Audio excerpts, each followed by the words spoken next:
Hello and welcome to another episode of Storytime. Today's story is called Poo in the Zoo and it's by Steve Smallman and Ada Gray and it's with kind permission from Little Tiger Press. But without any further delay, this is Poo in the Zoo. Poo in the Zoo.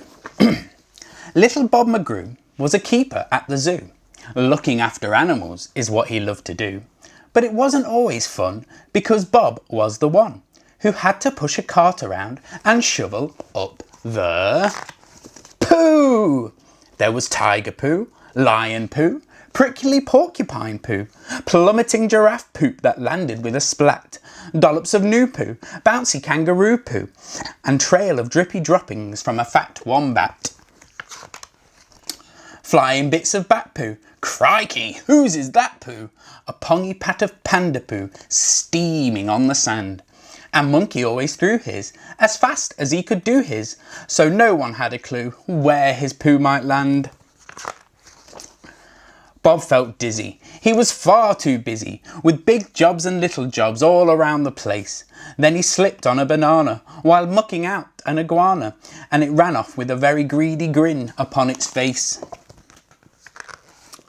The lizard caused hysteria inside the cafeteria, climbing on the counters, eating everything he saw. 11 lime lollies, all the cakes from all the trolleys, a pepperoni pizza, and then sandwiches galore. Iguana's bulgy belly started wobbling like a jelly. "Oh," he groaned, "I don't think I could eat another bite." Then his greedy little eyes saw some sparkly fireflies, so he gobbled them up too, because he fancied something light. Iguana said, "Uh-oh," and his bum began to glow. He pulled a funny face and plopped a poop upon the floor. But Iguana's jaw soon dropped when he saw the poop he plopped, and he ran back to his cage, where Bob was waiting by the door. Bob turned around and saw something glowing on the floor, a poo that shone so brightly it was lighting up his face. No creature in this zoo has ever done a glowing poo, he whispered to himself. It must have come from outer space. Soon everybody knew about the poo in the zoo, and people flocked to see the interplanetary poop. Then a man in a cravat with a sparkly blue top hat said, "Hello there, Mr. Zookeeper. My name is Hector Gloop." "I'm like you," said Hector. "I'm another poo collector. I collect exotic poo-poos and I've got a big selection. I want the world to see how amazing poo can be. Please climb aboard my poo museum and I'll show you my collection.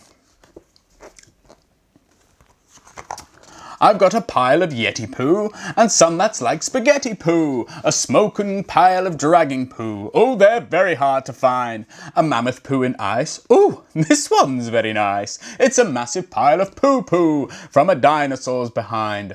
I've got huge poos, tiny poos, crusty poos and shiny poos. Every kind of poo-poo you could ever wish to see. Well, I've got some dodo doo-doo, but not glowing poo like you do. Oh, I've simply got to have it. Will you sell your poo to me?"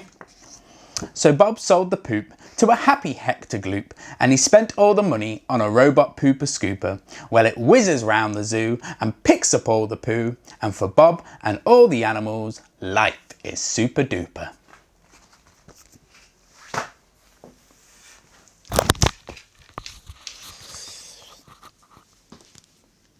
So that was Poo in the Zoo. Thank you again to Steve, Ada and to Little Tiger Press. As always, you can get more stories just like this one every Friday at 6 p.m. on the Nottingham City Library's Facebook page. Some of our stories are also available on our website, so please do check that out. Other than that, it's been lovely having you and I'll see you again soon. Goodbye.